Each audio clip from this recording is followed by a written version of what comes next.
kusoo dhawaada qaybtii ugu horeysay ee warbixino aanu ugu magac daray waa duni yaab leh oo aanu ku eegi doono waxyaabaha la yaab kale ama mucjisooyinka ee ka dhaca adduunyadan aynu ku noolahay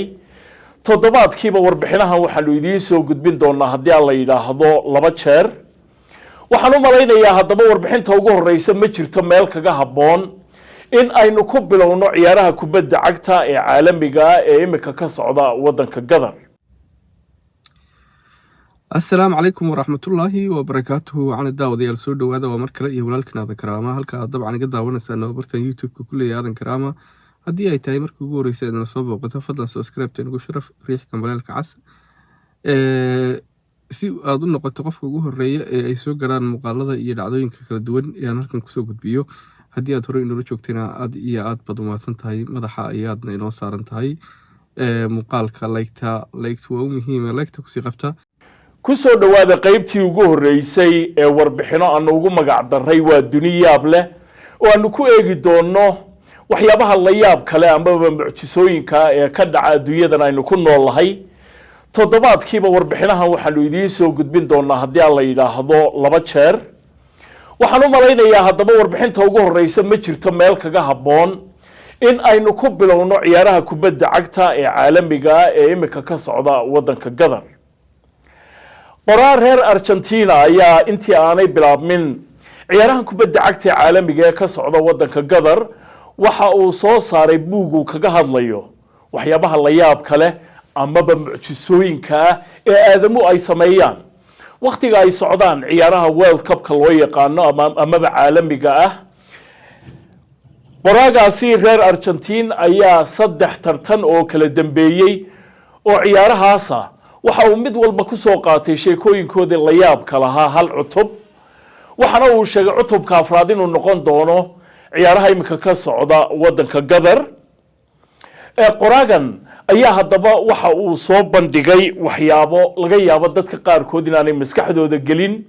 oo waxyaabaha ay dadku sameeyaan waqtiga ay socdaan ciyaarahaasi kubadda cagta ee caalamiga ah. ta ugu horeysa aan idiin soo qabtay waxa uu sheegay in nin uu ku booday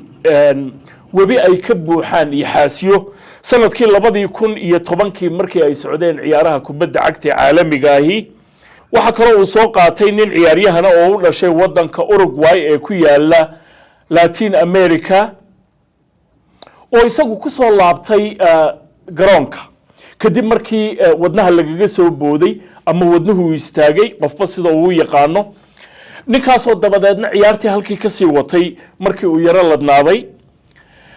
waxyaabaha kale uu soo qaatay waxa kamid ah lamaane u dhashay waddanka Ruushka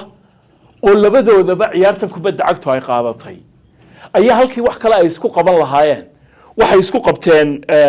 ciyaaryahanada Messi iyo Ronaldo ka ciyaar wanaagsan qariya qirba arrintii noqotay hadalkii baa ka taagtaagmay dabadeedna markay jiq isku noqdeen ayay yiraahdeen haddaynan tanba ku heshiinayn meeshay nagu kala kaxee dadna lamaanahaasi Ruushku halkaasi ku kala tageen. haddii haddaba aad arki jirtay lamaane isku qabta xagga biilka iyo dhinaca akhlaaqiyaadka ama hadalka ama naxariista lamaanahaas iyagu waxay ku kala dhaqaajiyeen Messi iyo Ronaldo keeba ciyaar wanaagsan dabadeedna midba mid buu qabsaday markii dambena sida aan idin sheegay waabay ku kala dhaqaajiyeen oo guurkoodii halkaas ku dhamaaday. qoraagan haddaba u dhashay waddanka Argentina oo magaciisa la yiraahdo Luciano Wernica ayaa waxa uu sheegay in buugan uu soo saaray lagu turjumayay ilaa 20 luqadood oo luqadaha caalamka inta ciyaarahan Qatar ay socdaan.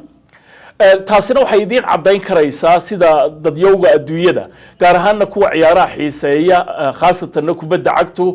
ay ula socdaan ninkan iyo buugiisa maadaama 20 luqadood lagu turjumayo. haddii haddaba aad ka yaabanayd saddexdii sheekee hore iska ilowiyagii tani imika idiin soo wadaa ka daran. sanadkii 1994 markii ay socdeen ciyaaraha kubadda cagta ee caalamiga ahi ayaa nin u dhashay waddanka Albania oo sida la garan karo khamaarku uu qaatay ayaa wuxuu waayay wuxuu ku khamaaro aad iyo aadna way ugu haysay ciyaaraha inuu khamaar dhigto dabadeedna ninkii markii wax kale uu soo qaban waayey xaaskiisii buu meesha geeyo yidhi iyadan ku khamaarayaa iyadan dhiganayaa dabadeedna nasiib daro dee ninkaasi meesha muu soo dhigan baan u malaynaya waa lagaa helayaa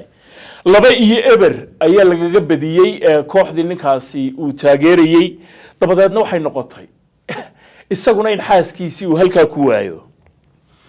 16 sanadood kadib waqtigaasi ayaa radio station laga leeyahay wadanka South Africa ayaa iyaguna waxa ay sheegeen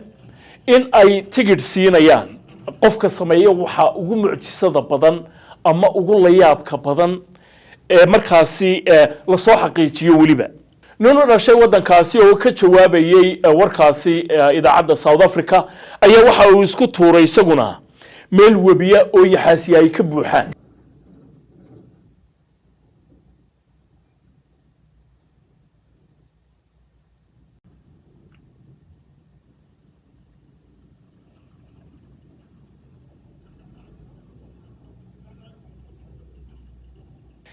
isagu waa ka nabad galay baa la yiri sidaasaanu ciyaarihii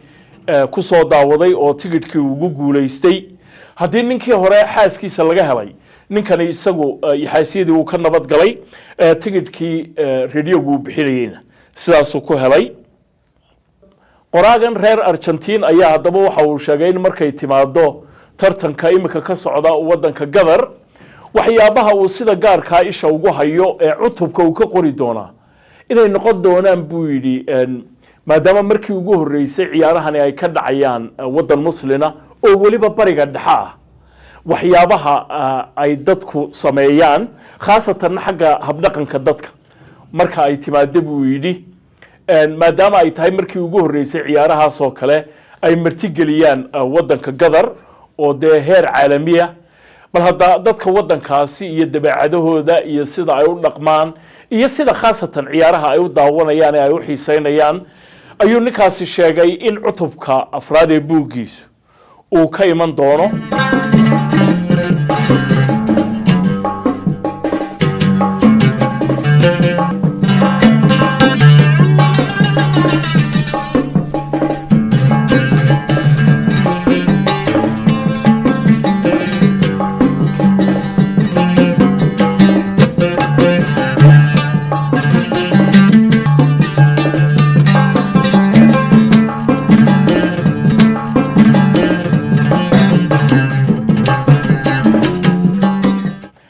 waxaan u malaynayaa sida loo xiiseynayay buugga ee 20 luqadood ee loogu turjumay in cutubkan afraad oo noqon doona ka wadanka Qatarna uu noqon doono mid aad iyo aad loo xiiseeyo kullaba haddaba aniga iyo dad fara badan oo aan ka mid ahay waxay aad iyo aad u sugayaan inta ciyaaraha kubadda cagta caalamiga mar kale lagu qabanayo qaaradan Afrika iyadoo hore loogu qabtay wadanka South Africa oo marka ay timaado qoraagan iyo buugiisa aan hubo sheekooyin fara badan oo la yaab leh subscribe ugu sharaf riix gambalaalka cas oo rukuma channelka noqo qofka ugu horeeya ay soo gaaraan muuqaalada iyo dhacdooyinka xiisaha leh kala duwan ee halkan ku soo gudbiyo haddii aad hore inoo joogtayna aad iyo aad baad u mahadsantahay tan iyo muuqaalka mid lamada intaan ku kulmayno aad iyo aad baad u mahadsantihiin assalaamu calaykum waraxmatullaahi wabarakaatuh